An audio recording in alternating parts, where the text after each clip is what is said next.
सदियों पुराना एक किला, खामोश दीवारें और एक ऐसी तारीख जिसे वक्त भी नहीं मिटा सका।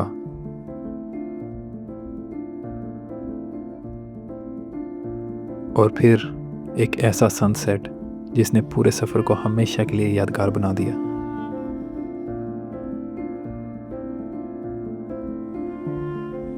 आज इस सफ़र का आखिरी बाब शुरू होता है।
अस्सलाम वालेकुम दोस्तों, हमारी बिम्बर सीरीज़ के आखिरी व्लॉग में आपका वेलकम। पिछले व्लॉग में हमने एक्सप्लोर किया था संदोआ वाटरफॉल और आज हम एक हिस्टोरिकल जगह की तरफ जा रहे हैं।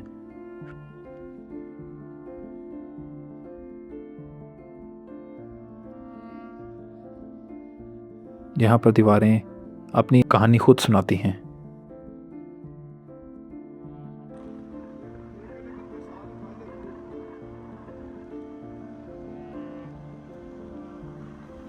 मेन रोड से तकरीबन 20 से 25 मिनट मैक्सिमम लग जाते हैं ऊपर जाते जाते।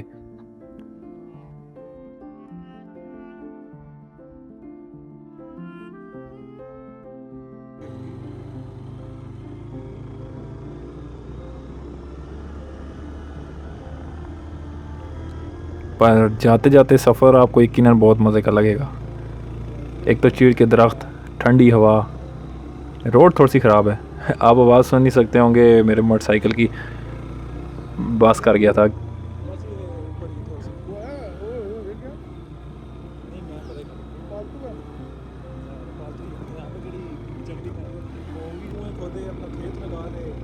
बस इसलिए की थी क्योंकि जो मेरे साथ मेरा दोस्त है उसका वज़न मेरे से डबल है।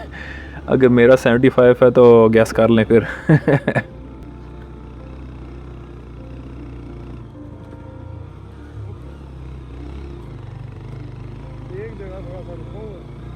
पर ओवरऑल आपको भी ये ट्रैक पसंद आएगा। बाकी मुझे कमेंट में ज़रूर बताना कि आपको जगह कैसी लगी, क्या आप यहाँ आना चाहेंगे।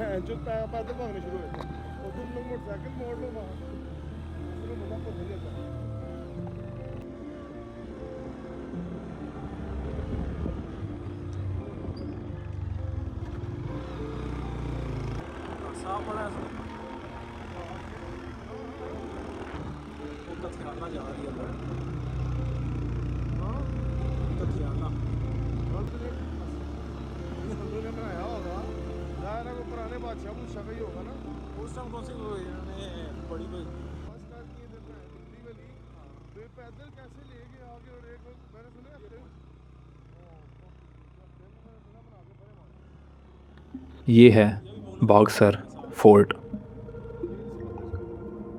पहली नज़र में ये सिर्फ एक पुराना किला ही लगता है, लेकिन हकीकत में इसके अंदर सदियों की तारीख है।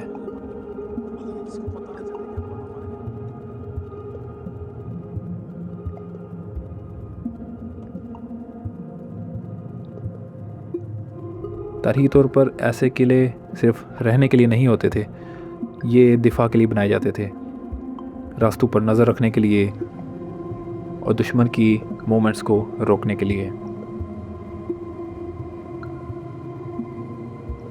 सोचें यहाँ पर कितने ही सिपाही खड़े होते होंगे, कितनी रातें, कितनी जंगें, कितने फैसले इन दीवारों में छुपे बैठे हैं। यहाँ लगी तख्ती को आप देख सकते हैं, जिसमें लिखा है कि 1627 में कश्मीर से वापसी आते हुए जहांगीर की तबीयत कुछ ख़राब हुई और रास्ते में ही उनका इंतकाल हो गया था। क्योंकि सफ़र बहुत लंबा था, इसलिए उनके जिस्म को महफूज करने के लिए उनके जिस्म से सारे ऑर्गन्स निकाल लिए गए, जिनको यहीं इसी मुकाम पर दफना दिया गया और बाद में उनके जिस्म को लाहौर मुंतकिल कर दिया गया। यहाँ आज भी उनका मकबरा मौजूद है।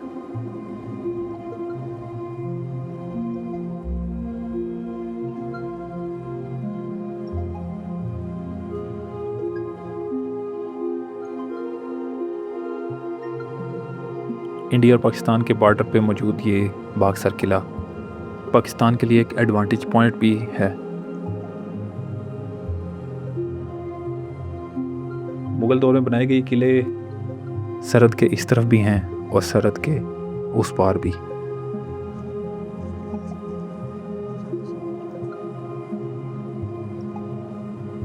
इसका मेन दरवाज़ा किधर है?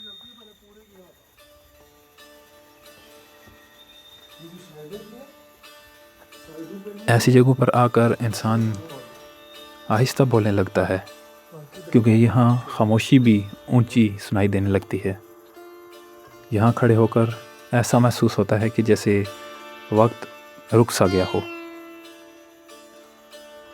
और शायद हिस्टोरिकल प्लेसेस इसलिए मेरे लिए बहुत ज़्यादा इंटरेस्टिंग है, क्योंकि यहाँ पे आकर मेरा दिल लग जाता है। आपका इस बारे में क्या ख्याल है, मुझे ज़रूर बताना।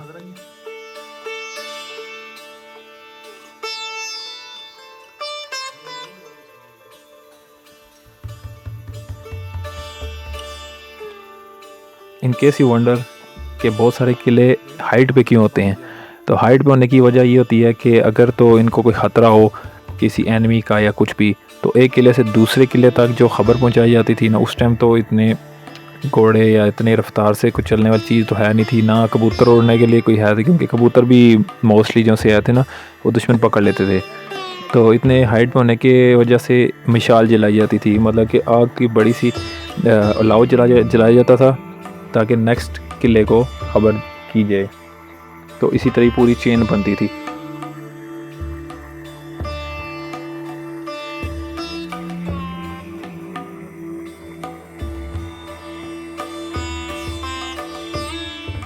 ये किला सिर्फ एक इमारत नहीं है, बल्कि एक इंसानों की कहानियों से जुड़ा हुआ है।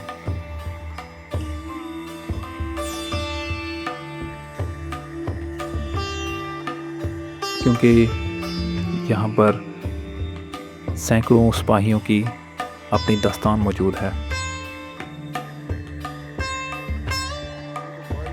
एक अजीब बात है, जो चीज़ें जितनी पुरानी होती हैं इनकी वैल्यू उतनी ही ज़्यादा हो जाती है। लेकिन अफसोस हम अक्सर अपनी हिस्ट्री को इग्नोर कर देते हैं।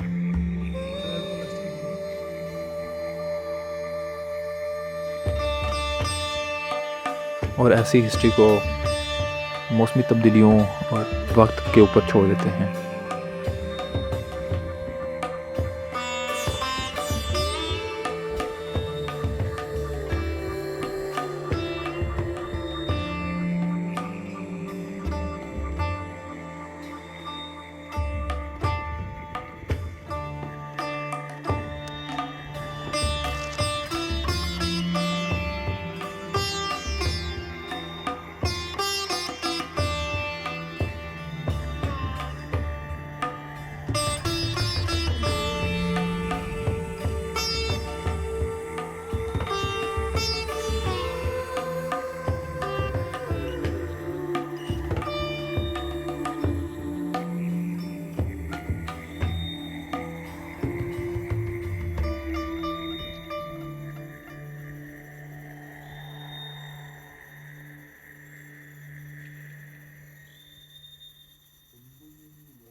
बाकी बातें अपनी जगह पर, जहांगीर ने ये एंटीना कब लगवाए?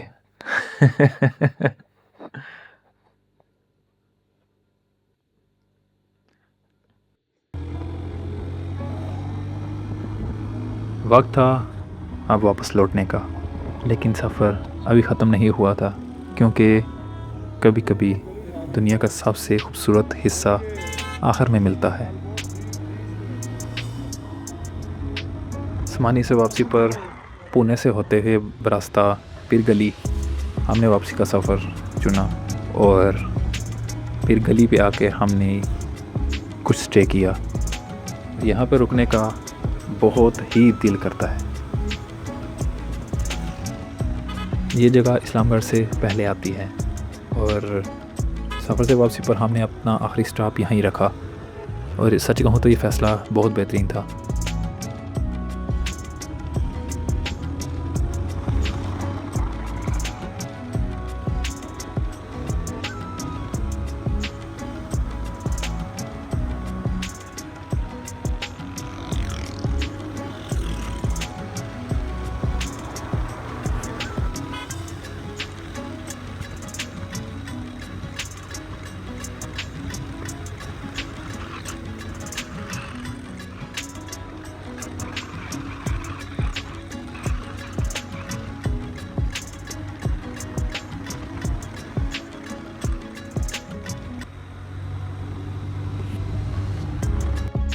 सूरज आहिस्ता आहिस्ता डूब रहा था, आसमान के रंग बदल रहे थे, और पूरे दिन की थकान खामोशी में घुलती जा रही थी।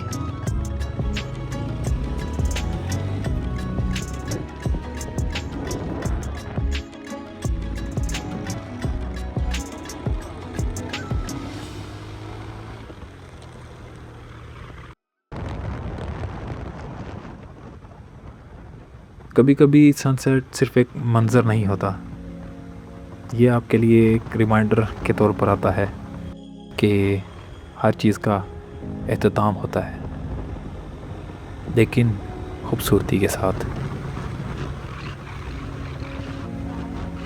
और शायद इसलिए सफ़र ज़रूरी हैं, क्योंकि ये इंसान को दोबारा ज़िंदा महसूस करवाते हैं।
जब लास्ट मैंने समानी से मीरपुर का सफ़र किया था, तो मैं तकरीबन 12 साल का होऊंगा, मैक्सिमम 13 साल का। तो मुझे एक चीज़ याद है कि यहाँ पे रोडें तो मुकम्मल है ही नहीं थी, रोडों की कोई हाल ही नहीं था यहाँ पे। पर अब जब खुद जानने शुरू किया है तो नज़र आया कि कितनी तब्दीली आ गई है।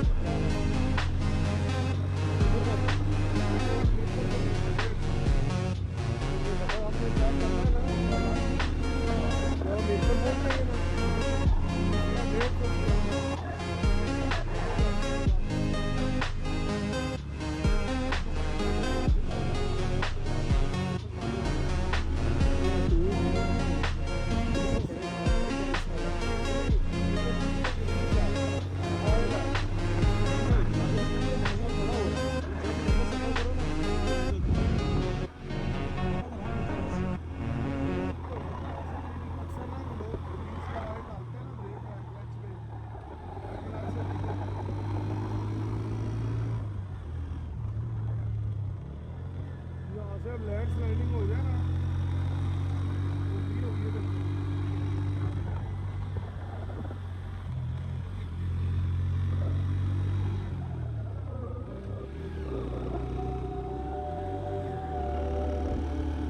और शहर से इतना दूर होने के बावजूद यहाँ पे बहुत बेहतरीन रोडें बन गई हैं। जो सफ़र घंटे 2 घंटे का होता था वो सफ़र बहुत कम हो गया, आधा घंटा पौना घंटा हो गया। तो मैं तो कहूँगा कि आप एक दफ़ा यहाँ पे ज़रूर आएँ।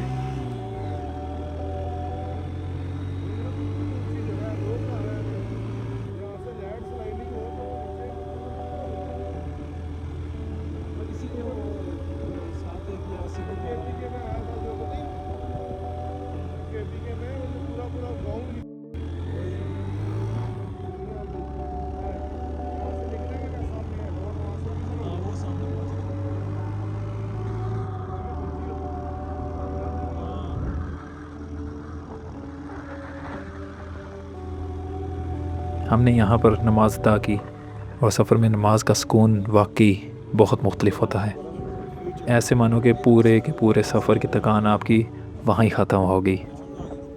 जब इंसान शोर से दूर होता है तो दवा भी दिल से निकलती है।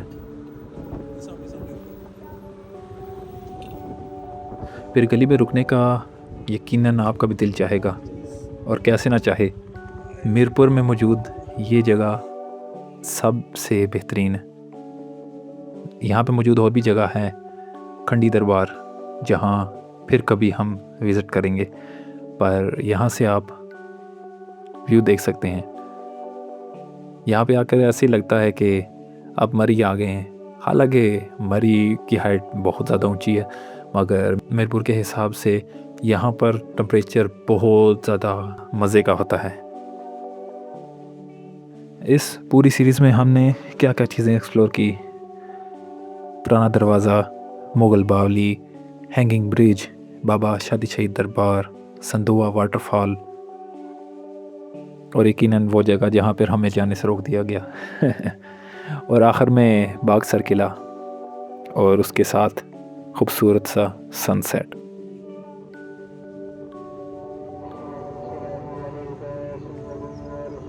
ये सफ़र हमें एक चीज़ सिखा गया: खूबसूरती हमेशा दूर नहीं होती, बस उसको देखने के लिए आपको बाहर निकलना पड़ता है। अगर आपको ये सीरीज़ पसंद आई हो तो इसे लाइक, शेयर एंड सब्सक्राइब ज़रूर करना, और कमेंट में मुझे ज़रूर बताना कि आपकी पसंदीदा जगह कौन सी थी।